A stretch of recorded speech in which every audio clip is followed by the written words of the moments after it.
Buenos días a todos. Es un placer que el día de hoy contamos con la presencia del compañero Pedro Hernández. Pedro Hernández es director de la escuela primaria del Centauro del Norte, que pertenece a está ubicada en la colonia Cananea. Él es un activo miembro de la sección 9 de la CENTE. Digamos, una presentación breve de todo su trabajo. Él en su momento trabajó con el sindicato Sutimos, con la antigua comité, con la antigua dirigencia, pero sobre todo ha desarrollado una labor social muy importante. Ha sido partícipe, digamos, del grupo de padres de familia, es partícipe del grupo de padres de familia en defensa de la educación pública y contra la reforma educativa. También está impulsando en estos momentos un encuentro de educación especial. O sea, tiene una participación muy activa. De hecho, le comentaba a los compañeros que es un referente, digamos, en la zona fronteriza, un sondeo de padres de familia y todo. Siempre me indicaron que Pedro Hernández es una figura, digamos, importante en el entorno. Pero sin más por el momento le dejamos la palabra al compañero.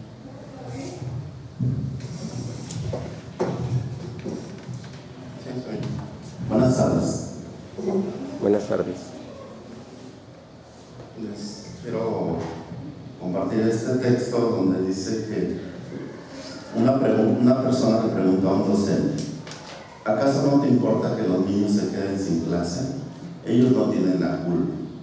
Y les comparto su respuesta. Claro que me preocupa. Me preocupa que se queden sin clases, sin libros, sin salones, sin electricidad, sin luz, sin material ni equipos de apoyo.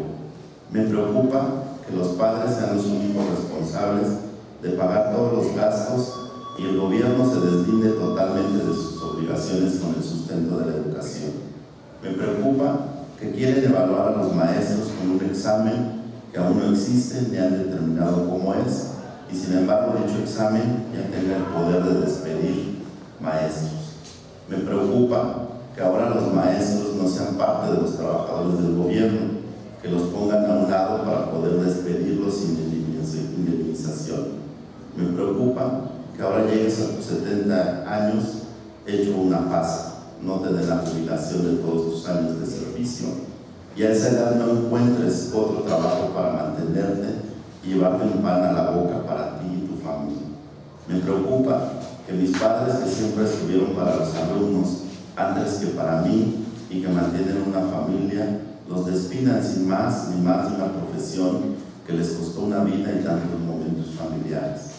Me preocupa luchar por un país que prefiere ver telenovelas y creer a las noticias de televisión antes que leer ellos mismos la reforma. Me preocupa que le sigan creyendo al gobierno a pesar de todo. Me preocupa perder tantas clases, dormir en el piso, mojarme en las marchas, pelarme la piel, dormir 2 o 3 horas, comer lo que puedas cuando puedas. Me preocupa no ponerle atención al amor de mi vida, pero sobre todo me preocupa entregar todo lo que tengo y que al final, por culpa de los que no hacen nada y ganan en un mes más de lo que tú y yo juntos en toda nuestra vida, México se privatice y tú y yo sigamos pagando por eso y ahora con intereses. Mas no me preocupa la maldad de los malos, me preocupa más la indiferencia de los buenos. Y bueno, es un poco pues el contexto en el que estamos. Nosotros somos parte de la Coordinadora Nacional de Trabajadores de la Educación, de la CENTE, y pareciera que la CENTE solo es marchas, plantones, bloqueo de carreteras, toma de edificios, violencia. Y bueno, yo les decía, pues yo soy director de esta escuela primaria Centauro del Norte, aquí en El Molino. Fundamos esa escuela hace 22 años. Se llama Centauro del Norte pues, por el contexto social, Frente Popular Francisco Villa, Unión Popular Revolucionaria Zapata, todas esas organizaciones que han peleado por vivienda, por servicios, por tener pues una vida más digna. Y ahora que reflexionamos sobre esto de la reforma, pues les decíamos, es que no solo es nuestro trabajo, no solo es nuestras condiciones como maestros, sino también es el futuro de la educación y el futuro de nuestros hijos y de nuestros alumnos. Y nos ha sorprendido que muchos padres de familia han entendido más que los maestros que lo que está en juego pues es la propia posibilidad de un derecho, que es un derecho universal y que también es un derecho constitucional. Aún con la reforma, el tercero constitucional sigue señalando que la reforma debe ser, la educación debe ser pública, laica, gratuita, obligatoria. Esa parte no la quitaron, no la modificaron. Sin embargo, y en lo que les voy a explicar de manera, espero breve, en realidad nos modificaron totalmente el espíritu del tercero constitucional. Entonces, pues voy a entrar en materia y aunque me voy a referir a educación básica, porque es donde trabajamos, comentábamos que esta reforma pues va para todos los niveles. El contexto en el que se ha dado la lucha contra esta reforma tal vez ha sido muy visible la participación de los maestros de básica y sobre todo de los estados de Oaxaca, Guerrero, Chiapas, Michoacán, Veracruz, y empezamos a enumerar, y bueno, todo el año pasado las movilizaciones abarcaron prácticamente 29 estados de la República. Tal vez 2 estados no hubo algún movimiento fuerte, pero en general en todo el país la movilización ha sido constante. Y bueno, cuando la gente de la televisión dice, pues estos maestros de qué están hechos, ¿no? Porque vienen, se instalan en plantón, rodean el Congreso, no permiten que sesionen los senadores, emplazan al gobierno, tiene que atenderlos el gobierno, tiene que abrir mesas para discutir, para ver el problema, y una parte muy importante es estos medios de comunicación y el ataque sistemático hacia los maestros. Y bueno, el elemento fundamental es que la educación en México es un desastre, está por abajo de todos los países del primer mundo. ¿Y de quién es la culpa o de quién es la responsabilidad? Entonces se ha ubicado que es de los maestros, ¿no? Entonces, no sé si alguien me dice así. El otro botón. Ahí está.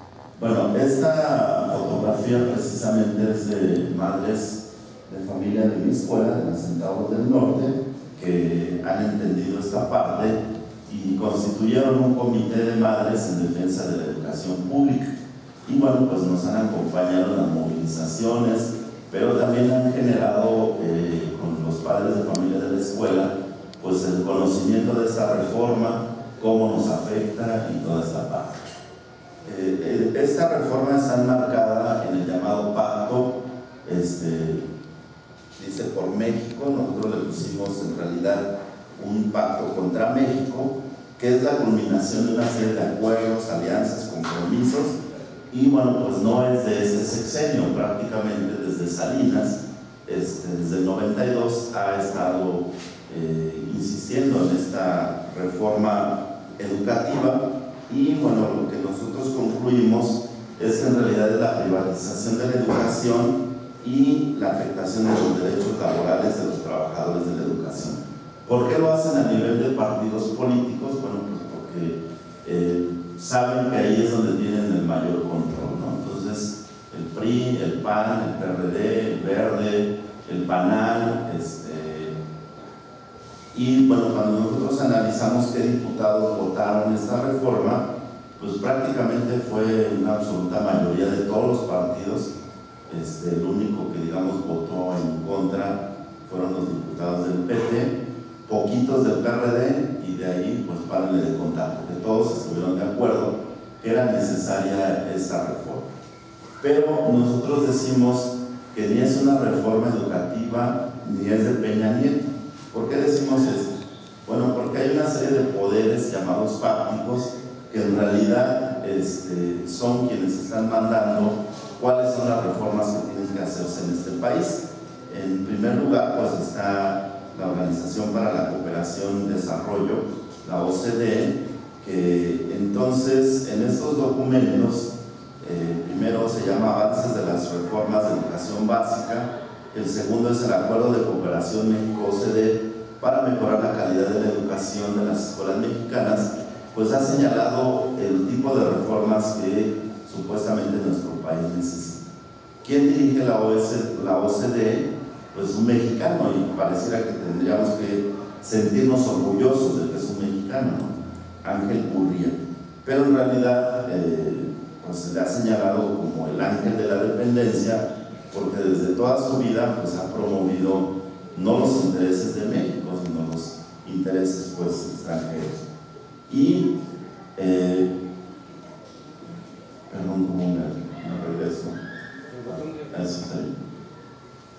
Y bueno, estos documentos, que es Mejorar la Escuela, Estrategia para la Acción en México del 2010 y Panorama Educativo 2012, pues señala precisamente cómo van pues estas reformas, ¿no? Entonces, ahí hay un organismo internacional que está diseñando la reforma educativa no solo para México, sino prácticamente para todos los países de América y buena parte de los países del primer mundo. Hay otra organización que tal vez les ha sonado a ustedes, que se llama Mexicanos Primero, incluso analizando por qué denominarse Mexicanos Primero, algo así como que son los primeros mexicanos o son los mexicanos más importantes, y analizando quiénes lo constituyen, pues en realidad son los empresarios, ¿no? Sobre todo de Televisa, Televisión Azteca, los dueños de la mayor parte de los recursos de este país, y ellos en estos documentos, contra la pared, brechas y metas, pues igual han señalado qué es lo que se requiere. Uno de los últimos documentos es este, que se llama Ahora es Cuando, habla de las metas 2012-2024, es decir, que ellos no están trabajando para un sexenio, ellos están pensando cuando menos los siguientes 12, 14 años, y hay una parte donde señalan inclusive su calendario de reformas, y contrastando con lo que se ha ido generando en la Cámara de Diputados, de Senadores, pues resulta que son precisamente las acciones que ha estado haciendo la Cámara de Diputados y de Senadores. En la página 44 están las metas. Por ejemplo, para el 2012 hablaba del nombramiento del equipo federal de la SEP con perfil en el sector y sin ataduras al centro. Si ustedes se fijan, el discurso ha sido el Sindicato Nacional de Trabajadores de la Educación es un estorbo, ¿no? Y bueno, pues ahí está el encarcelamiento del Bester Gordillo, y todos pensaríamos, pues se va a democratizar el sindicato, los maestros van a poder elegir a sus dirigentes, no les van a robar las cuotas. Y bueno, no sé si vieron una de las notas principales ayer, donde se habla que el Bester Gordillo se gastó de las cuotas sindicales $12 millones para comprar obras de arte, y hablan de murales de Diego Rivera y pinturas importantes, porque pensaba hacer un museo, decían, para los mexicanos, pero bueno, está acusada de robo, de malversación de fondos.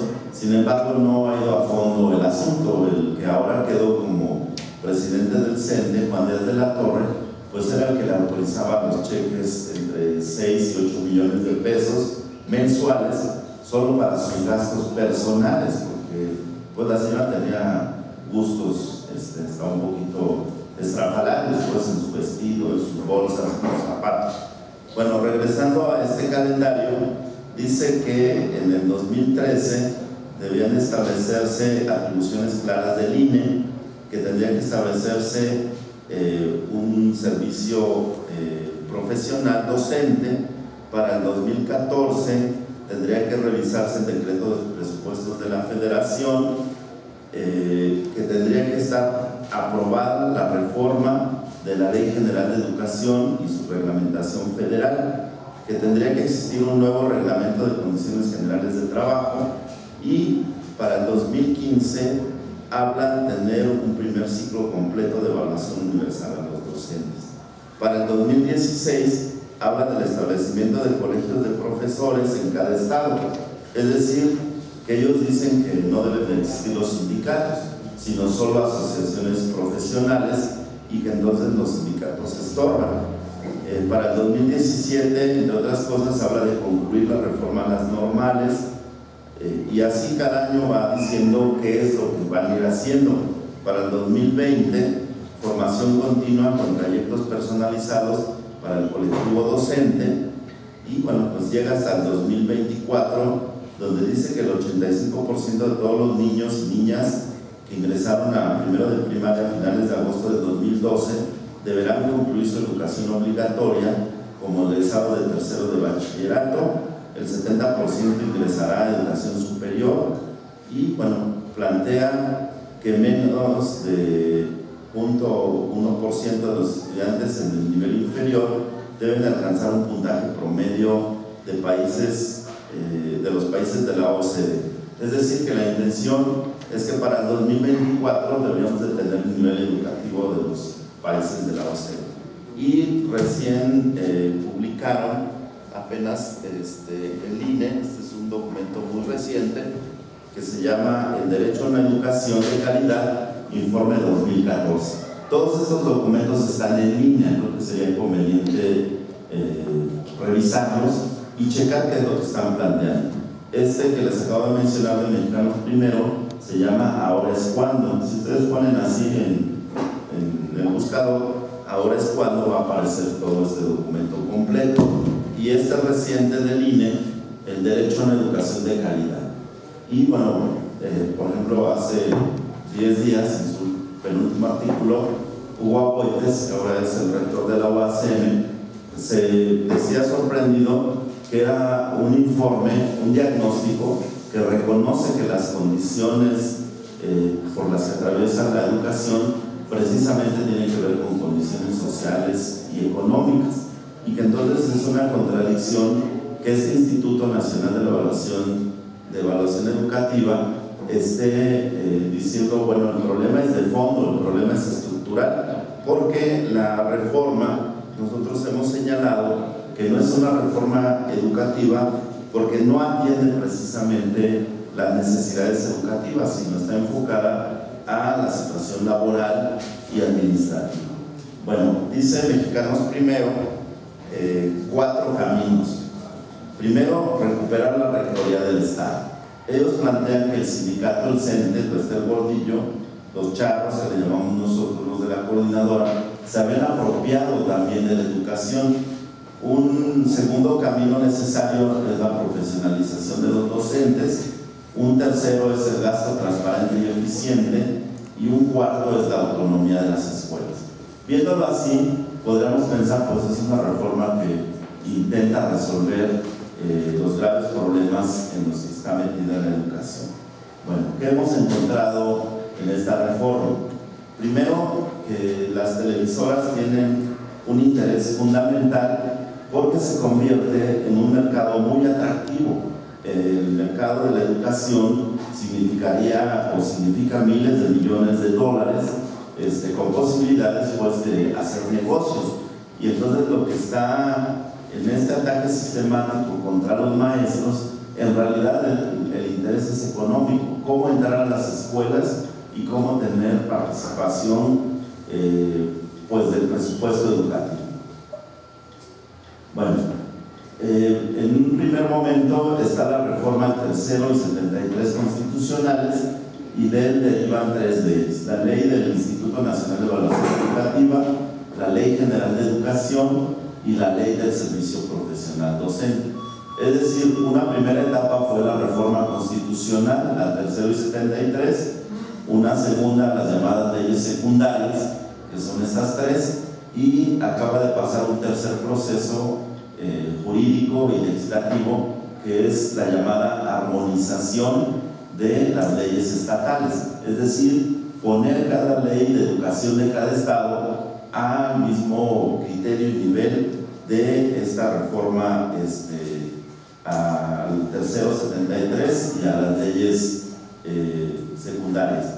Bueno, con estas leyes, acuerdos y reglamentos se legaliza el marco jurídico que modifica los derechos laborales de los trabajadores, estableciendo un régimen de excepción laboral anticonstitucional al implementar disposiciones jurídicas exclusivas, a pesar de que existen preceptos constitucionales y legales.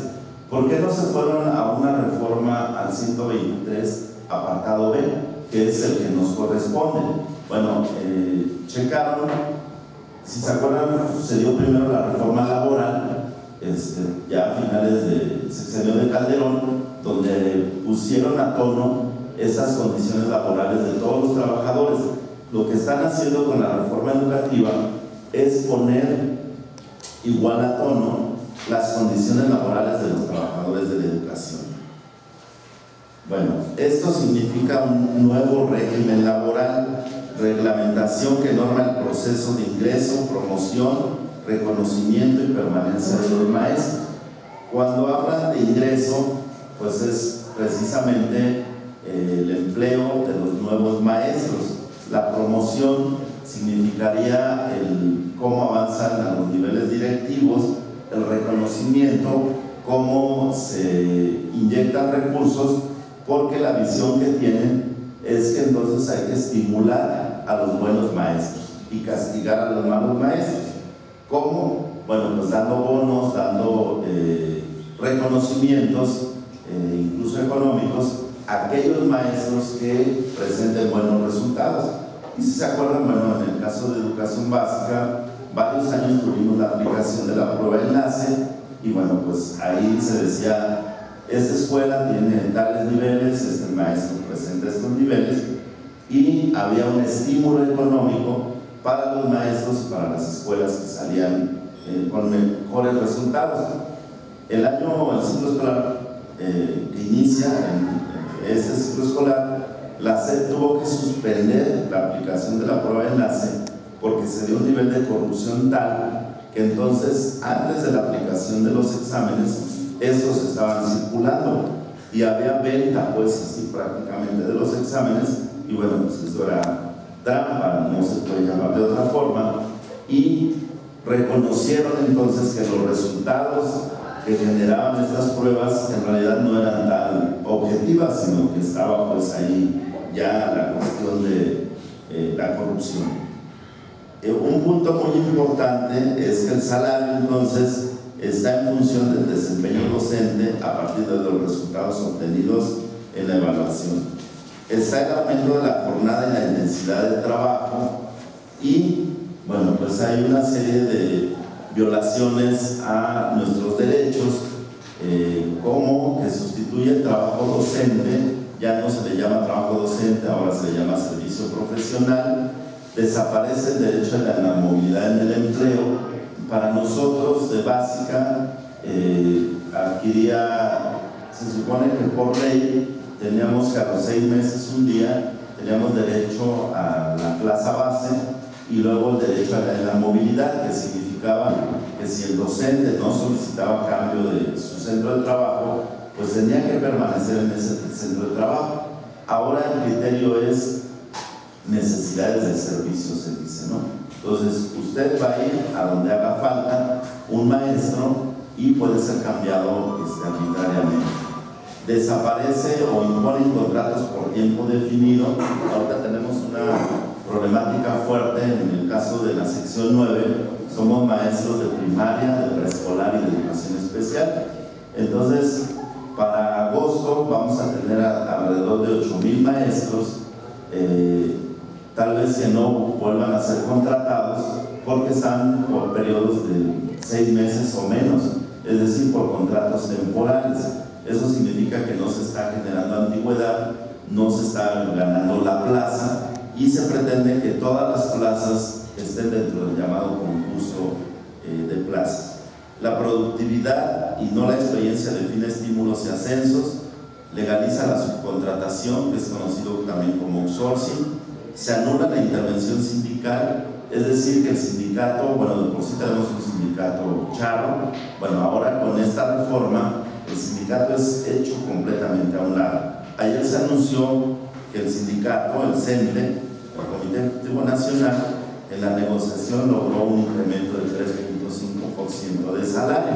Eso significa nada, pues, ¿no? En relación a la pérdida del poder adquisitivo.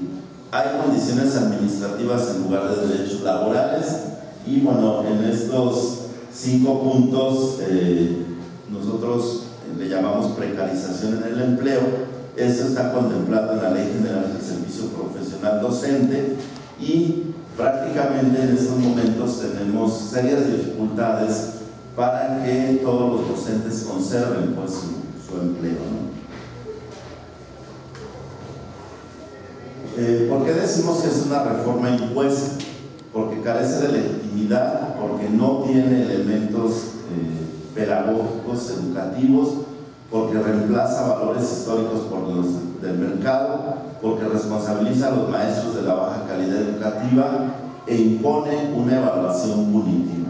Cuando en los medios se dice es que los maestros hicieron paro, se movilizaron porque no quieren ser evaluados, nosotros decimos que eso es mentira. En realidad nosotros somos frecuentemente evaluados. Por ejemplo, en mi caso, para tener el cargo de director dictaminado, tuve que presentar una evaluación, estudios, antigüedad, para poder ser dictaminado ya con plaza de director. Entonces eso significa que hemos estado, pues, en una constante de evaluación. Lo que nosotros hemos criticado es que ahora la evaluación se convierte en un sentido de dejar o no que el trabajador continúe. Y bueno, con las movilizaciones que se hicieron el año pasado, modificaron una parte de esta pretensión. Al principio decían, bueno, maestro que repruebe, maestro que se va.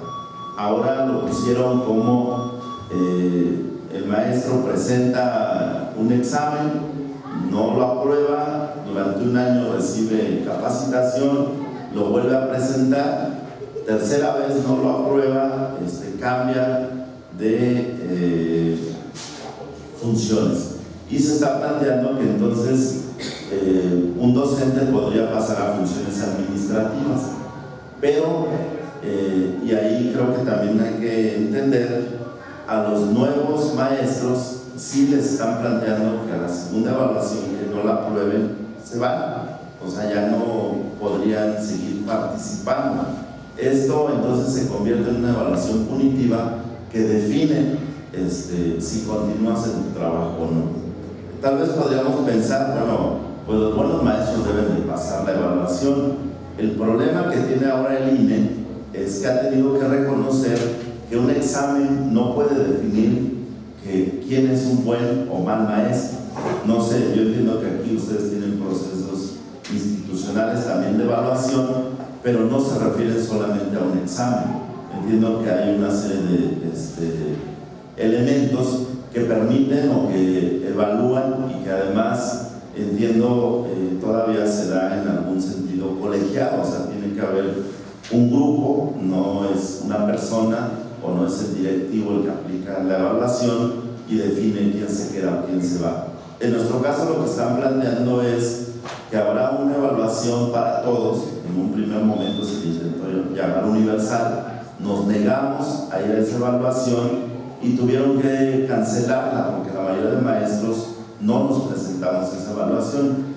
Ahora lo hacen por ley, y entonces es un poquito como decir, está en la Constitución, y si desacatas la Constitución, pues entonces te haces acreedor a una sanción, ¿no? Entonces creo que esta parte sí es necesario que la compartamos, que veamos cómo sería la situación con ustedes.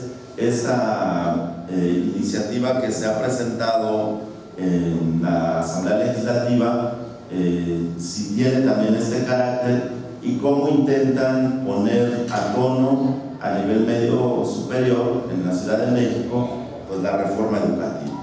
Hay dos conceptos básicos de esta reforma, que es calidad y evaluación. Entonces lo que están planteando es que, y definen así en el tercero, que la educación será de calidad con base en el mejoramiento constante y el máximo logro académico de los estudiantes. Aquí el problema es que cuál sería la definición de cuál es el mejoramiento constante y cuál es el máximo logro de los académicos de los estudiantes. Que la mayoría obtenga 10, que la mayoría apruebe, ¿cuál sería el criterio? Y luego en la Ley General de Educación, en su artículo 8, dice que será de calidad, entendiéndose por esta la congruencia entre los objetivos, los resultados y procesos del sistema educativo, conforme a las dimensiones de eficacia, eficiencia, pertinencia y equidad. Entonces, si ustedes ven, el lenguaje es en mayor grado un lenguaje empresarial. O sea, cuando discutimos el concepto de calidad, decimos, bueno, un objeto podemos decir esta mesa es de calidad porque tiene un uso, es resistente, está hecha de buenos materiales. ¿Cómo calificaríamos que una educación es de calidad y que un maestro o una escuela es de calidad? Incluso dentro de nosotros en educación básica hay un programa que se llama así, escuelas de calidad, como diciendo estas escuelas son de calidad y las otras no lo son. Entonces aquí creo que hay un elemento importante que necesitamos discutir de fondo, si es trayendo conceptos de la empresa a la educación, cómo vamos a mejorar sustancialmente la educación. Y hay otro elemento que es la llamada autonomía de gestión. Esto es en realidad un volante que hicieron los padres de familia, donde ellos enuncian entonces que en realidad lo que está en juego es la privatización de la educación. En el artículo 73 constitucional metieron este concepto de un nuevo modelo de gestión, donde dice que se adecuó el marco jurídico para fortalecer la autonomía de gestión de las escuelas ante los órganos de gobierno, que corresponda con el objetivo de mejorar su infraestructura, comprar materiales educativos, resolver problemas de operación básicos y propiciar condiciones de participación para que alumnos, padres y madres, bajo el liderazgo del director, se involucren en la resolución de los retos de cada escuela. Y les decía que hubo un fenómeno que se dio en meses pasados, donde alrededor de 100 escuelas del DF fueron tomadas por padres de familia, sobre todo Xochimilco, Tláhuac, y bueno, pues hubo aquí en Iztapalapa también un número importante de escuelas que fueron tomadas por los padres de familia, porque empezaron a llegar recibos de electricidad, recibos de agua, y de hecho yo como director tengo ahí los recibos que hemos tenido tal consumo de agua y que ya para estas fechas adeudamos como 100,000 pesos de todos estos años, porque se supone que había un convenio de la SEP con estas instituciones que proveen de estos servicios para absorber el pago. Entonces la última indicación al darse esta movilización de padres fue que entonces la SEP del DF va a seguirse haciendo cargo del pago de estos servicios. Sin embargo, para escuelas, por ejemplo, de Tláhuac, pues simplemente llegó trabajadores de la Compañía Federal de Electricidad y cortó la energía eléctrica, porque exhibían es que aquí hay un adeudo de varios miles de pesos y mientras no lo cubran, pues como en cualquier casa habitación, si no paga su luz, pues llegan y se la cortan, ¿no? Entonces eso hizo que los padres de familia reaccionaran en el sentido de no permitir el cobro de ninguno de estos servicios y obligó a la autoridad a tener que decir que efectivamente por el momento no se iban a pagar esos recibos, y a los directores nos dieron la indicación simplemente que el recibo lo enviáramos a la SEP para que ya ellos se hicieran cargo. Sin embargo, está latente el problema y acaban de emitir un decreto, el 717, que se llama de autonomía de gestión, donde nuevamente hacen explícito esto, que los padres de familia tienen que corresponsabilizarse del funcionamiento de la escuela. Y yo siempre pongo el ejemplo que no tenemos recursos en las escuelas de educación básica, entonces se descompone un baño, se funde una lámpara, etcétera, etcétera, pues tenemos que recurrir a los padres de familia para repararlo. Yo creo que ustedes que tienen hijos seguramente más de una vez la escuela les ha solicitado, pues necesitamos su aportación para poder cubrir tal gasto, para poder reparar el mobiliario, para poder comprar tal cosa. Bueno, y esto entonces nos lleva a la privatización de la educación. Ahí incluso está un documento de Campeche donde se llama Guía Básica para colaborar voluntariamente en acciones de mantenimiento escolar. Y en ese folleto describían cómo hacer las reparaciones de baños, cómo hacer las reparaciones de electricidad. Y el otro es un recibo precisamente de la Comisión de Agua Potable y Alcantarillado del estado de Guanajuato, donde ya a una escuela le dicen adeuda tanto, ¿no? Y tienen que entonces cooperarse pues para pagar y evitar que les corten ese servicio. Y les decía que bueno, pues se haya llevado a la resistencia de los padres y que en muchas escuelas los padres de familia han tomado la iniciativa pues de no permitir estos cobros, de señalar que no debe haber ningún tipo de cuotas, que si la autoridad va a seguir insistiendo que la educación no se privatiza, pues entonces tiene que haber los recursos suficientes para que las escuelas funcionen, ¿no? Ahora, el 31 de mayo, se va a realizar el cuarto encuentro ya nacional de padres de familia.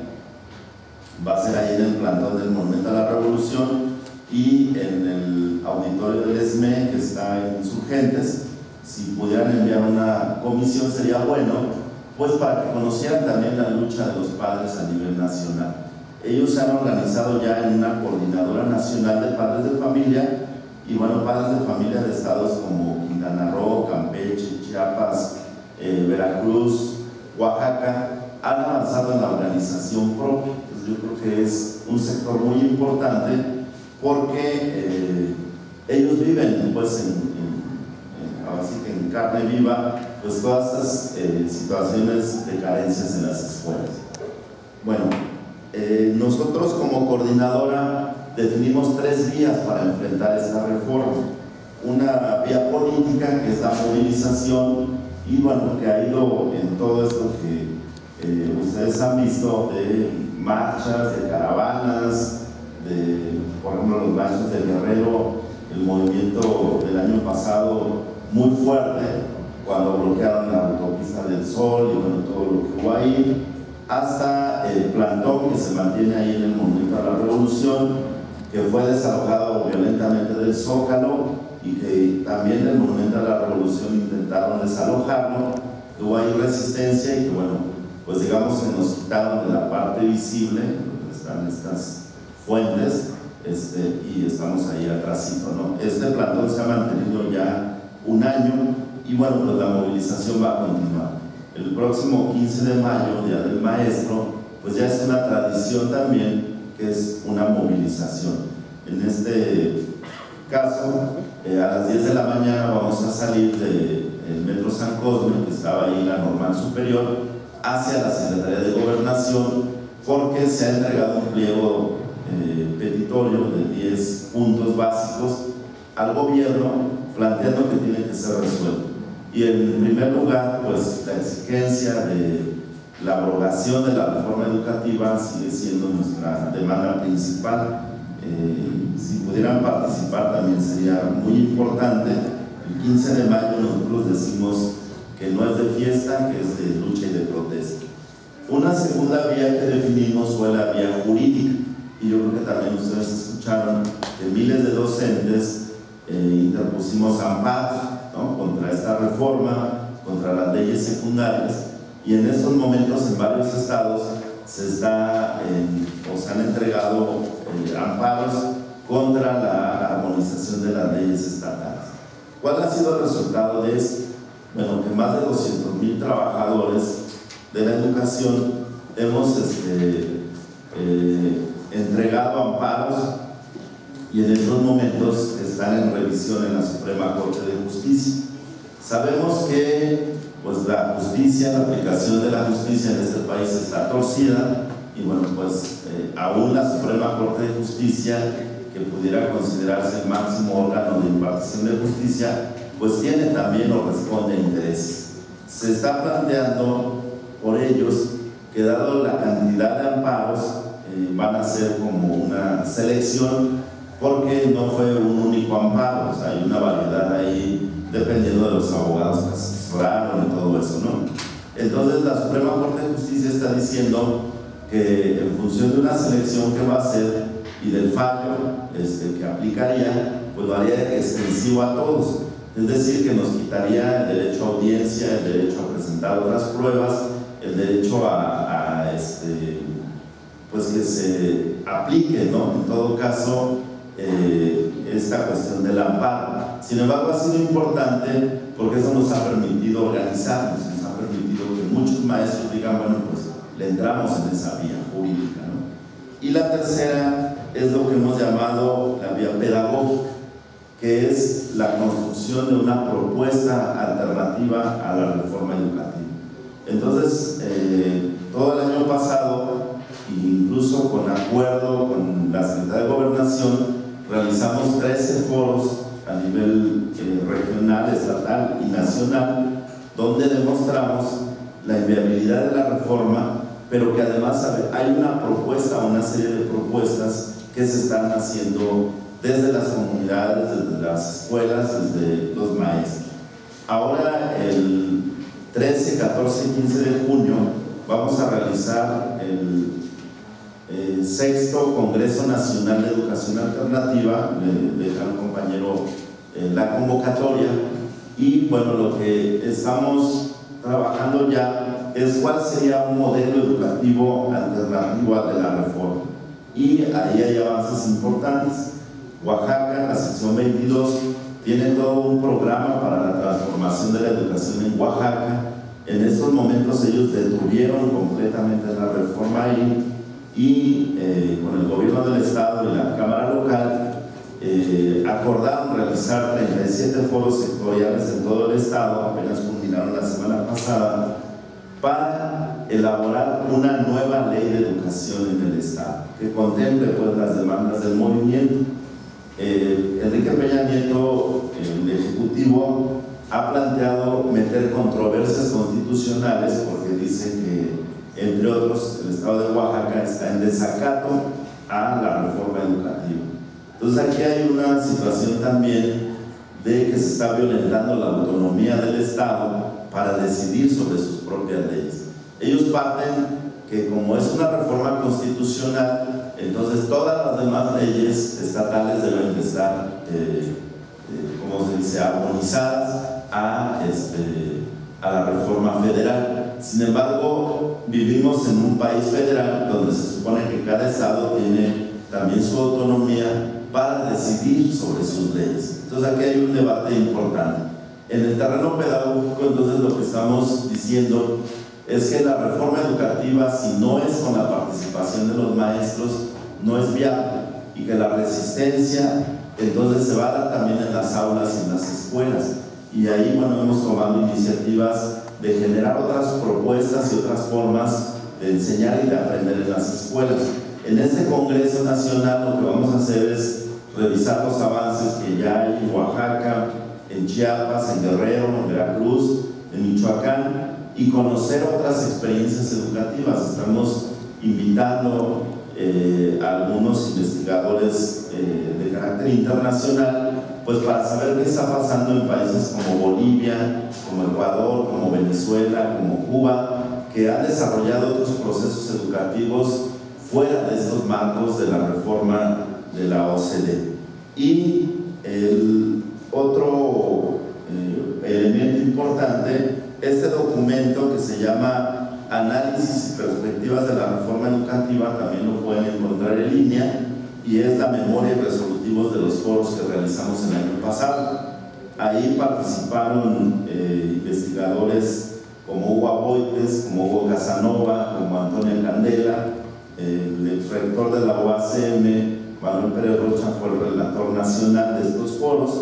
Y bueno, este conjunto de académicos, investigadores, han apoyado y han demostrado también que esta reforma en realidad perjudica la educación pública, los derechos de los trabajadores y bueno, pues no es en sí una reforma educativa.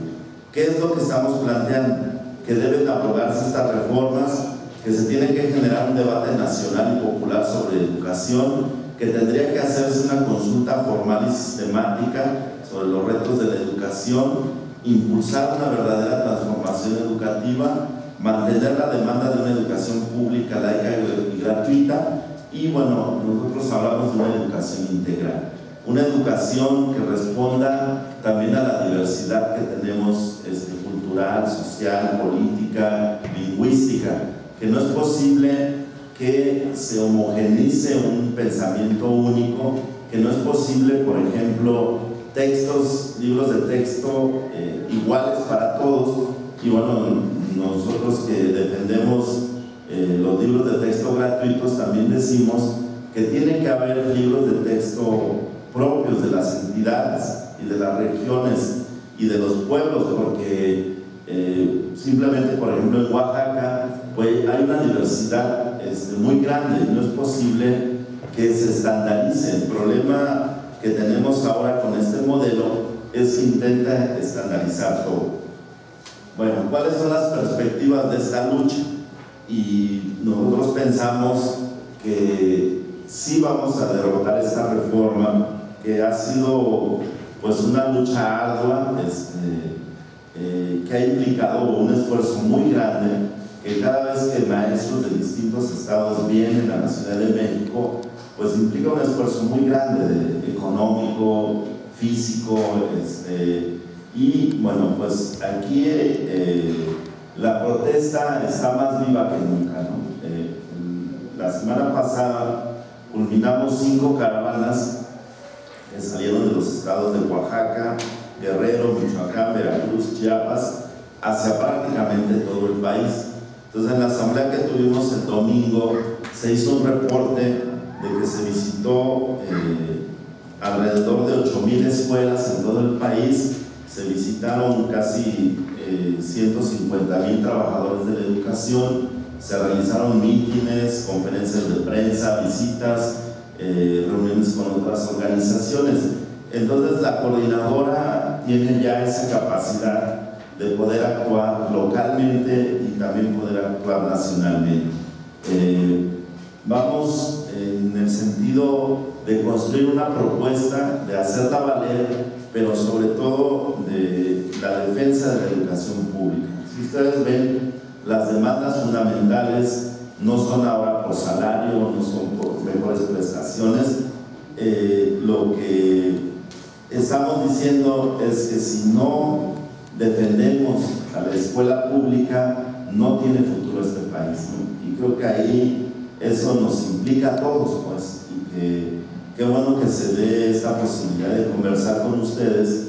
Creo que nos va a estrechar en esta parte de entender que la problemática que vivimos en cada nivel educativo en realidad es parte de un problema más amplio y que la solución también no puede ser parcial, porque hemos entendido también que si solo luchamos en nuestro nivel, pues quedamos limitados, pues, ¿no? Y que la posibilidad que en esta ciudad la educación avance, bueno, pues nosotros reconocemos que este esfuerzo de las preparatorias en el DF, la posibilidad, seguramente algunos de nuestros alumnos de la primaria están por acá, nos abre la posibilidad de un crecimiento también como país, y que es importante entender que desde educación inicial hasta educación superior, pues la política de arriba es similar para todos, pero que la respuesta de abajo pues tiene que ser conjunta, que tenemos un poquito que ir quitando también esa parte de que somos niveles educativos distintos. El problema es el mismo y la solución pues nosotros entendemos que atraviesa, porque entendamos que la mayor unidad entre los trabajadores, entre los padres de familia, entre los estudiantes, pues hará posible que la educación no caiga más y que además podamos tener pues una lucha por un país mejor, ¿no? Esa es la apuesta que tenemos como Coordinadora Nacional de Trabajadores de la Educación. Pues les agradecemos la invitación y pues pensamos y estamos en la disposición pues de que esto sea como el inicio de poder tener un intercambio más a mediano plazo con ustedes. Realmente somos vecinos, digamos, ¿no? Y bueno, pues como Coordinadora Nacional de Trabajadores de la Educación, pues estamos dispuestos a ir ahora sí que a donde nos llamen, a donde nos inviten, pues adelante. Creo que también será importante conocer esta ley que está, entiendo, ahí en discusión en la Asamblea Legislativa hacia ustedes, y bueno, entender también que es parte pues de esta llamada reforma educativa. Pues gracias, ojalá haya preguntas y pues algún intercambio sería muy bueno, ¿no? Está ahí el correo, nosotros tenemos esa página, CENTE sección 9 WordPress, tenemos ese Facebook Docentes en Resistencia, hay un Facebook también de padres que se llama Coordinadora de Madres y Padres, y acabamos de abrir tanto un blog como un Facebook que se llama CENTE Educación Alternativa, donde estamos poniendo toda la parte de las propuestas educativas, y yo creo que sería muy interesante también pues conocer el modelo que tienen ustedes aquí y bueno, poder pensar que entonces cómo desde la primaria, desde el preescolar, podemos tener una continuidad en la formación de otro tipo de ciudadanos. Gracias.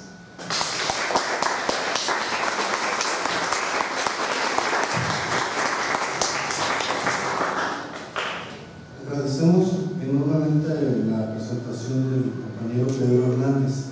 Es momento de abrir, de dar la oportunidad a quienes hoy te acompañan, que hagan preguntas, comentarios. Pero antes debo decirles, el profesor nos ha dejado copia de la presentación que hoy nos dio. Asimismo nos trajo documentos que nosotros vamos a compartir, no hay ninguna cerrazón al respecto. Los vamos a escanear y los vamos a entregar, los vamos a repartir vía correo electrónico. Creo que es importante que todos tengamos acceso, que podamos estudiarlos y revisarlos. Bueno, es momento de iniciar. ¿Les parece bien 5 participaciones? Damos la oportunidad que el profesor responda y así seguimos. ¿Quién quiere participar? Sí, bueno, cuando nos han preguntado por qué dicen privatizar, ¿van a vender las escuelas? ¿Van a cobrar? ¿O qué? Y entonces, gente como Luis Hernández, en este libro de No habrá recreo, contra reforma constitucional y desobediencia magisterial, que desafortunadamente pues está prácticamente agotado, pero que en línea lo pueden bajar. Está Brigada para Leer en Libertad.com, que es la brigada de Paco Ignacio Taibo, con quien hemos trabajado también bastante. Ahí está y otros libros. Está otro libro de Luis que se llama Cero en Conducta Crónica de la Resistencia Magisterial, que es toda la historia de la CENTE, y bueno, otros libros de diversa índole que ha sacado la brigada. Entonces, él decía que no entendiéramos la privatización como el que venden las escuelas, ¿no? O como fenómenos que se han dado en Estados Unidos, donde cada vez es mayor la intervención de la iniciativa privada. Tiene razón el compañero, nosotros encontramos que, por ejemplo, en Benito Juárez, más del 80% de escuelas de educación básica son privadas. Y bueno, en Iztapalapa sería al revés, ¿no? Sí, tiene que ver un poco también con la composición y cómo se ha ido generando pues todo un mercado. Es un mercado pues también la educación, y a todos los niveles. Yo creo que en la ciudad es donde más concentramos, donde está más concentrado toda la educación privada, y luego que además el gobierno, como dice el compañero, de nuestros impuestos les genere todavía más, o la salida que dieron ahora parcial al asunto de los rechazados, es decir, bueno, pues te vamos a becar durante un año en una institución privada, si mantienes un promedio y se desocupan lugares, entonces ya entras a la pública. Y yo creo que esa parte tenemos que entender también, que intervención de sectores como Mexicanos Primero además de verlo como negocio, la posibilidad de hacer negocios en las escuelas, de la venta de exámenes, de la venta de libros, de cuestiones de, por ejemplo, en las primarias todavía mantenemos las cooperativas escolares, ¿no? Que es padres de familia o gentes de la comunidad venden productos, incluso nos marcaron que tenían que ser de ciertas características y demás. Ahora se pretende que una empresa administre la tiendita de la escuela, y por ejemplo en las secundarias ya se da esa situación. En muchas secundarias ya no son personas de la comunidad que van y venden tacos, tostadas, agua, etcétera, sino alguien que toma como una concesión, entrega o paga al director de la escuela, pero vende todo, pues, y puede vender ahí Coca-Cola, Sabritas, etcétera, etcétera, ¿no? Y otra forma es en los contenidos. Entonces sí hemos visto que cada vez las empresas van señalando más los contenidos que tenemos que abordar en las escuelas. Por ejemplo, nos llegó un calendario de valores que lo promueve Fundación Televisa, ¿no? Y se pegó en todos los salones, pues, y es así como marcarnos, estos son los valores que usted, profe, debe de manejar. Entonces ese es otro sentido de privatización también, ¿no?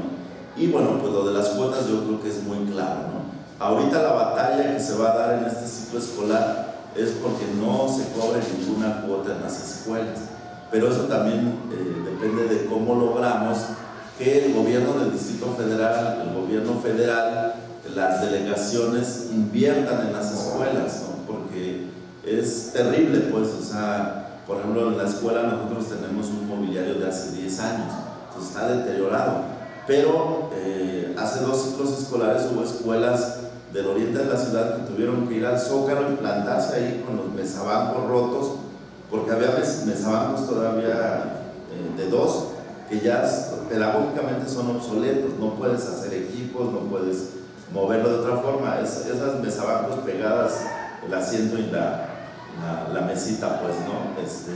Y exhibieron que tenían más de 20 años con ese mobiliario que no había sido renovado. La Asamblea Legislativa autorizó, así como de emergencia, creo que 200 millones para mobiliario, y bueno, alrededor de 200 escuelas primarias fueron beneficiadas, pero aquí en la ciudad tenemos 3.000 escuelas primarias públicas, entonces es insuficiente. Entonces yo creo que esa sería otra parte de la lucha por lograr una escuela que tenga los recursos suficientes, ¿no? Aquí en la ciudad muchas de nuestras escuelas tienen acceso a internet, pero en muchas comunidades pues ni siquiera electricidad. Entonces cuando metieron todo el asunto de enciclomedia y ahora computadoras personales y demás, pues decían, ¿y dónde las conectamos? ¿No? Si aquí no hay electricidad. Este censo que hizo el INEGI demuestra pues que hay miles de escuelas sin drenaje, sin baños, sin electricidad, y bueno, hemos estado documentando esa parte. Los compañeros que vienen de otros estados dicen, pues aquí su escuela está muy bien, ¿no? Tiene cancha, tiene equipo de cómputo, tiene maestro de danza, maestro de educación física, y es un maestro o 2 maestros que atienden los 6 grados, ¿no? Y la mayoría, como el 60% de escuelas del país está en esas condiciones. Entonces la educación no va a avanzar con esta reforma. No sé qué sería. Hugo Aboites ha estado siempre pues participando. Ya hablé apenas el domingo para felicitarlo por la cuestión de la rectoría, y bueno, él me decía, pues luego platicamos, pensamos, o decía que una de las iniciativas que va a tomar es cómo se extiende la universidad por la ciudad, y no sé, yo les preguntaba hasta dónde es viable plantear el asunto de que el sistema de ustedes sea parte de la universidad, ¿no? De la Ciudad de México, o no sé, pues ahí hay que debatirlo, pero yo entiendo que la universidad tiene que tener su sistema de bachillerato también, ¿no? Así como la UNAM, no sé, eso es cuestión de discutirlo, pero yo creo que habría algunas formas de acercarlo, ¿no? Y sindicalmente, bueno, pues yo creo que hay que buscar que confluyamos los del CITUAM, el sindicato de ustedes, el sindicato de la UACM, las delegaciones sindicales del POLI, del la UPN, las secciones que estamos democráticas aquí en el DF. Yo creo que podemos empujar también algún frente, alguna cosa así, a nivel educativo y a nivel social, popular, pues están los encuentros, ¿no? Un poquito comentando lo que dices. Y paralelo a la par surge la universidad, avanza y logra su autonomía. Y bueno, pues ha habido una batalla y hemos visto ahí la situación de un ataque sistemático también hacia la UASM y pues esta recomposición con Dussel y bueno, pues ahora ya una elección, digamos, ya más democrática, hasta donde entiendo que siguen siendo órganos representativos de los diversos sectores, pero mi opinión sería que sí sería más conveniente una integración, en tanto la universidad debe tener su sistema de bachillerato, ¿no? Y ¿qué significaría en términos de la reforma educativa? Porque también Aboite señalaba en alguna conferencia, decía, es que resulta que hay excepciones en esta reforma. Por ejemplo, no está el Politécnico, porque ahí la directora del Politécnico negoció, buscó la forma de que el Poli no entrara en la reforma, ¿no? Y sin embargo, sindicalmente, los trabajadores, los administrativos y los académicos son del CENTE, y hace poco incluso constituyeron una sección sindical dentro del Poli, porque antes eran delegaciones sindicales que pertenecían a la sección 10, que es educación media y superior, Politécnico, UPN, INA, ENA, ¿cómo se llama? Bellas Artes, o sea, todas esas instituciones que tienen que ver, que están pues con la SEP, ¿no? Y entonces esta directora logró que el Politécnico no quedara dentro de la reforma. Sin embargo, yo entiendo que las prepas sí están dentro de la reforma, o sea, van a ser parte de la reforma, y por eso la adecuación a la ley, pues, de esto que ustedes le llaman ley Yuriri, y entiendo que la UASM, con la autonomía que tiene, no es susceptible, pues, de que esta política educativa la permee, pues, ¿no? Yo le vería ahí una ventaja. Sindicalmente creo que hay procesos diferentes, pues, cómo se constituyó el sindicato en la UASM, también la bronca interna que ha habido ahí, y bueno, cómo se constituyó un primer sindicato aquí en las prepas, más hacia la autoridad, entiendo, y luego cómo surgió el SUTIENS y cómo ganaron, pues, ¿cómo se dice? La titularidad, ¿no? Porque demostraron tener mayoría. Sin embargo, entiendo que tampoco está resuelto del todo, pues, la situación ni de la afiliación de todos los trabajadores. Entiendo, me dice el compañero, que solo serían administrativos y académicos. Los de intendencia y todo eso no están dentro del sindicato.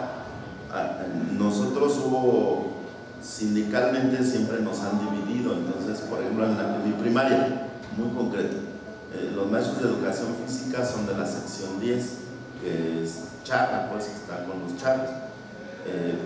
La conserje y los trabajadores de apoyo son de la sección 11, que también está controlada por los charros. Y los maestros y directivos somos de la sección 9. Entonces, en una misma escuelita pequeña de 25 gentes, estamos de las 3 secciones. Entonces, imagínense, por ejemplo, cuando nos vamos a paro, los maestros, los trabajadores no se van a paro, o sea, ahí se quedan, ¿no? Los de educación física ahora jalaron ya con nosotros porque desaparecieron su Dirección General de Educación Física. Incluso dijeron, pues, ¿saben qué? Sindicalmente queremos pertenecer a la 9ª, porque en la 10 no encontramos ningún apoyo, ningún respaldo. Entonces, yo creo que sindicalmente, pues, sería un proceso de integración, a lo mejor, o respetando, pues, o estableciendo alguna vinculación, existiendo tal vez un tiempo los dos sindicatos, en tanto se da otro proceso, pues. Pero creo que también tiene que analizarse la parte legal, y entiendo que el IEMS tiene una ley, pues, ¿no? Y la UASM tiene su ley también. Entonces yo no sé en esa parte legal qué proceso tendría que seguirse, y creo que a la autoridad y al gobierno del DF no le convendría para nada, pues, una situación así, o sea, un solo sistema, porque además este ataque tanto a la universidad como a ustedes en términos de el desempeño, de cuántos egresan, de qué niveles y demás, ha sido sistemático, pues, ¿no? O sea, yo recuerdo con esta rectora, Orozco, pues, prácticamente diciendo: esta universidad no produce, no genera, no hay egresados, entonces casi diciendo: ciérrenla porque no sirve, ¿no? O sea, los procesos son distintos, y entiendo que también hacia ustedes ha habido un ataque sistemático, pues, o sea, cuántos ingresan, cuántos egresan, qué presupuesto, cuánto se gasta por estudiante y demás. Entonces creo que esa parte había que debatirla, tener una propuesta. Sindicalmente creo que el comité tendría que abrir los foros, los espacios de discusión, tomar algunos elementos o invitar a algunos especialistas en la parte jurídica también, o sea, qué implicaría, y bueno, también ver cómo está la situación en la propia Asamblea Legislativa, porque el problema es que aunque siga siendo mayoría PRD, pues más bien ahí funcionan las tribus y los intereses y hacia dónde, pues, ¿no? Y entiendo que en las escuelas también. Entonces yo digo que eso es a debate. Mi opinión sería que ayudaría más una integración, y en la parte educativa yo no sé cómo esté la parte académica, pues los perfiles, los programas y todo eso, y si hay una vinculación con la universidad o no. Entiendo que la UNAM tiene una vinculación entre su sistema de bachillerato y la universidad, pues, ¿no? Y digamos que hay una continuidad, pues, y el Politécnico igual con sus vocacionales. Entonces entiendo que en muchos de los estados del país también así funciona, pues, ¿no? Tiene su sistema de bachillerato y depende, pues, de la universidad, o está integrado a la universidad. Bueno, eso sería una opinión solamente. En esta otra parte de la vinculación, pues la idea es que nos mantengamos en comunicación. Yo creo que ahora tenemos vías rápidas de enviar documentos, hacer llegar cosas. Yo creo que ahora que se convoque a un nuevo encuentro de estos magisteriales populares, sería importante, pues, no solo que el comité ejecutivo del sindicato participara. Creo que como trabajadores lo pueden hacer en muchos lugares nosotros, porque el control que describió el compañero del CENTE sigue siendo férreo en muchos lados. O sea, los charros siguen controlando muchas secciones sindicales. Entonces ahí los procesos que hemos entendido como coordinadores, que a veces van por fuera, pues, ¿no? Y se constituyen comités de lucha, consejos centrales de lucha, o sea, afuera, pues. Y ahorita les diría que solamente la sección 7 de Chiapas y la sección 22 de Oaxaca tienen el reconocimiento estatutario, pues, de los charros, porque impusieron con muy amplia mayoría. Michoacán, Guerrero, Zacatecas, nosotros de la Novena, Veracruz, que se ha sumado a toda esta movilización, tenemos comités democráticos, es decir, que no nos reconocen los charros del CENTE, pero en la vía de los hechos somos la representación de los trabajadores, pues, y las autoridades tienen que establecer mesas y negociaciones con nosotros por la movilización, pues, ¿no? Tenemos ahí pendiente, por ejemplo, en la Novena, un congreso donde nuevamente tengamos el comité estatutario, por llamarle de alguna forma. Mientras, pues, es un comité democrático, sin recursos, sin cuotas y demás, pero bueno, pues tiene una representación. Entonces, solamente como, pues, algún elemento importante. Y lo otro, pues, puede ser más a nivel local también, ¿no? O sea, yo creo que esta iniciativa que tomaron ahora los compañeros fue muy buena. Pues podemos seguir en esta parte, ¿no? Podemos invitar a otras compañeras, a tus compañeros. Tal vez sería importante que escucharan los padres de familia, por ejemplo, de la lucha que ellos han dado, algunos investigadores podemos ayudar también para que vengan. Esto de la obra de teatro se me ocurre también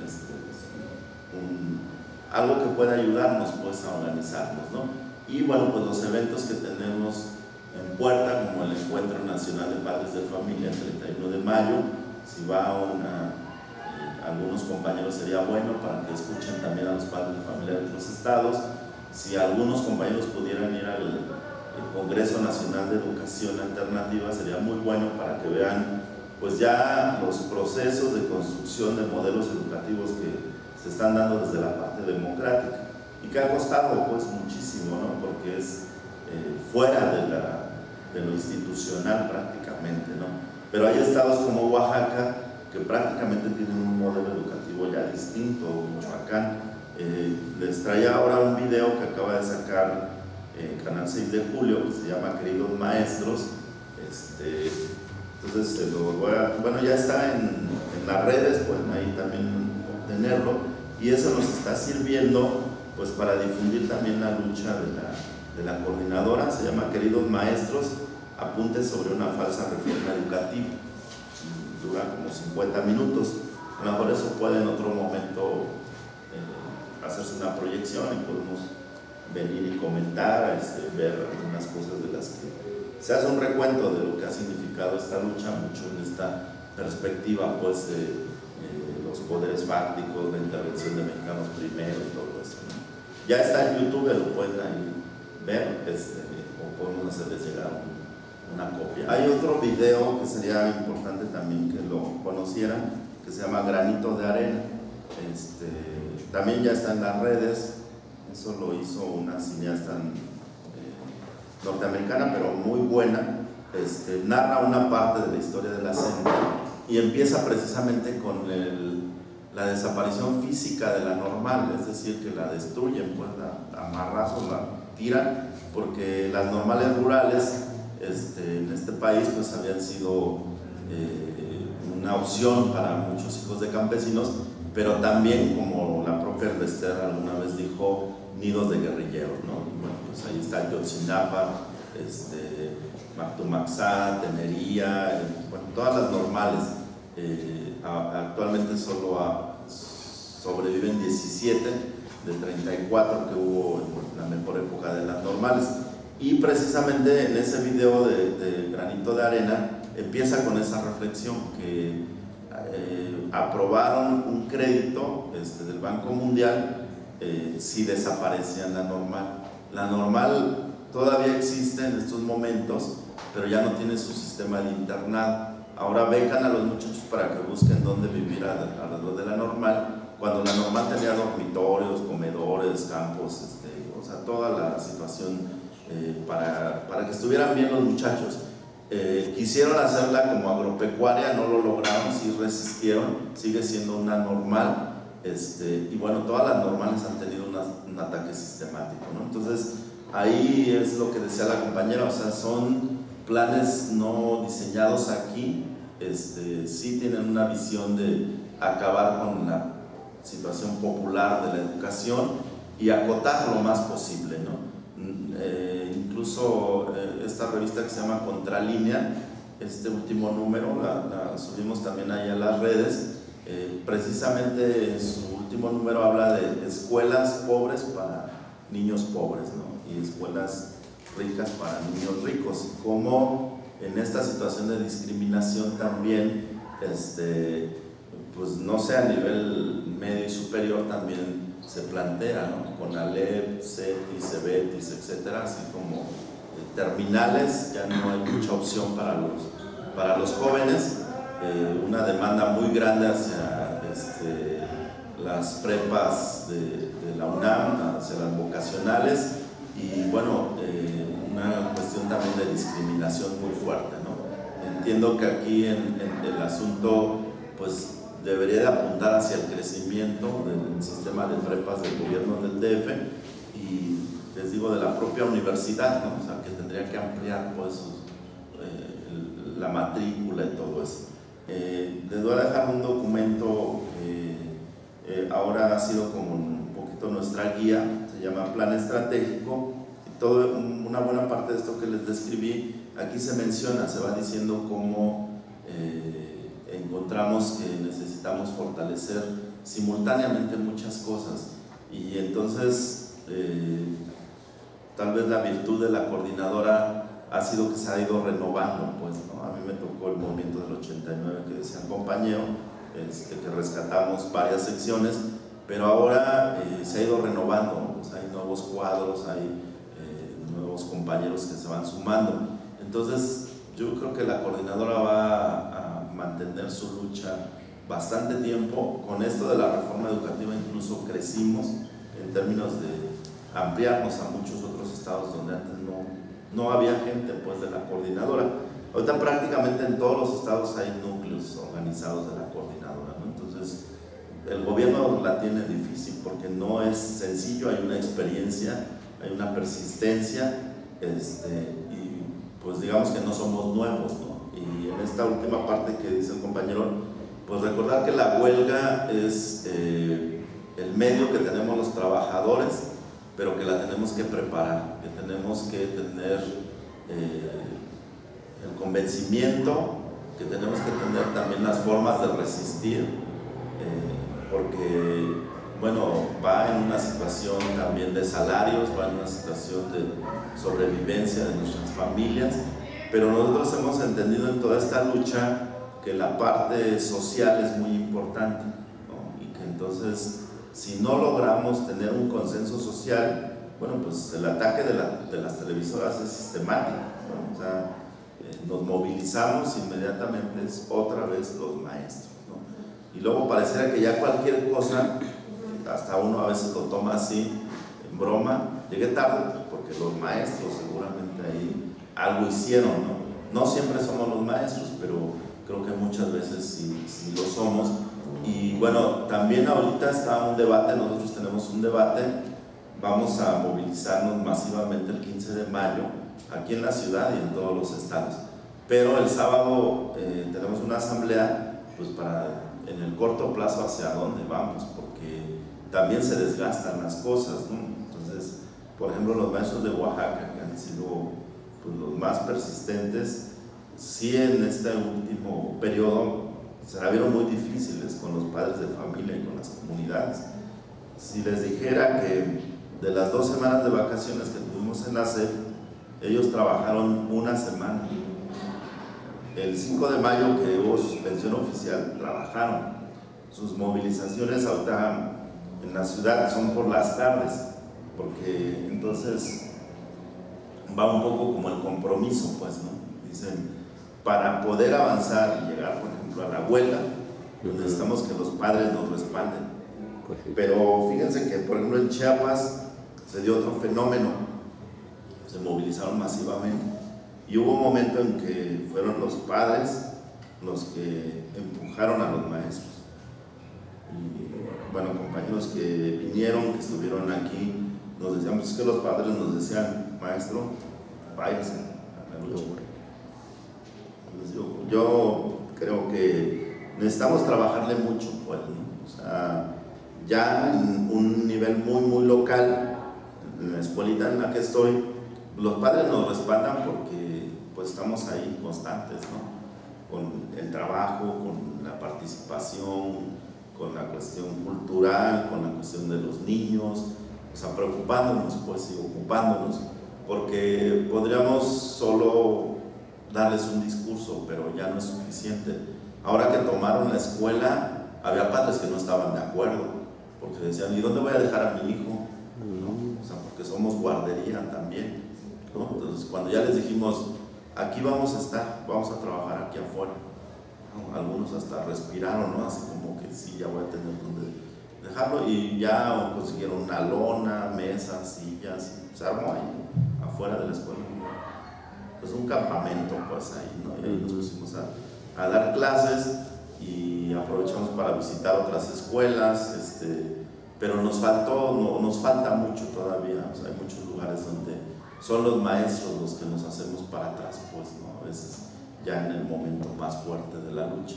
Entonces yo creo que hay que convencerse de que es posible y de que medidas de esta envergadura es es necesario prepararlas bien, dar pasos de ir calibrando también las cosas, porque nos pasó el año pasado, Guerrero se fue de lleno al paro cuando ocupó la autopista y todo eso, pero los demás no.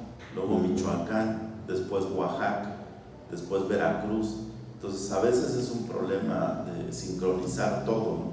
Es tan amplio, tan grande, que a lo mejor los de Chiapas dicen nosotros ya nos vamos, pero los del DF les decimos pues no tenemos todavía las condiciones. Y la coordinadora lo que nos ha permitido pues es entender eso, que a veces tenemos ritmos diferentes y que a veces nos arrastra, pues, ¿no? O sea, si vinieran miles de maestros de los estados, pues necesariamente nos tenemos que mover los del DF, pues. Aquí nos cuesta mucho trabajo, a pesar de que tenemos más forma de comunicarnos, más rápido y demás, ¿no? Es también las características que tenemos. Aquí tenemos maestros con doble plaza, en carrera magisterial, la pareja son profes, y no es lo mismo, ¿no? De un profe que solo es, o maestra que es jefa de familia, una sola plaza y en condiciones muy adversas, ¿no? Entonces, también yo creo que eso uno tiene que irlo aprendiendo, pues, ¿no?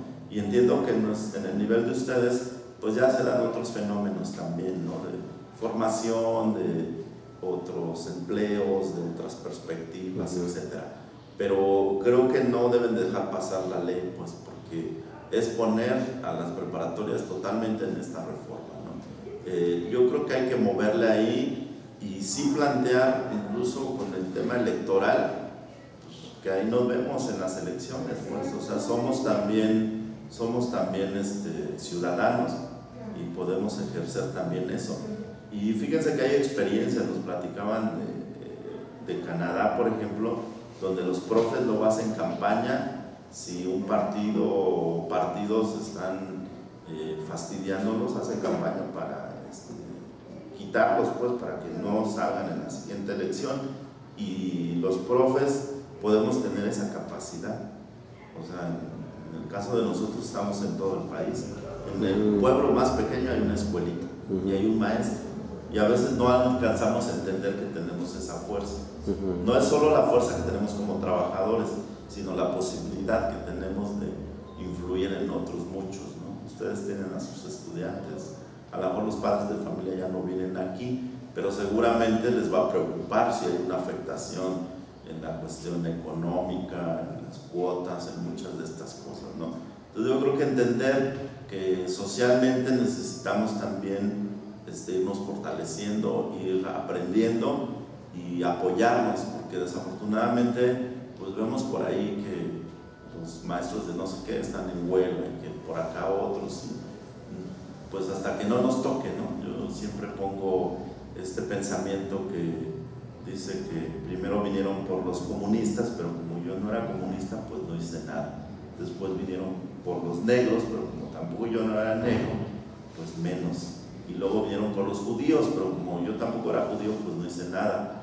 Ahora me llevan y es demasiado tarde, ¿no? Yo creo que no esperemos a que sea demasiado tarde. Muchas gracias.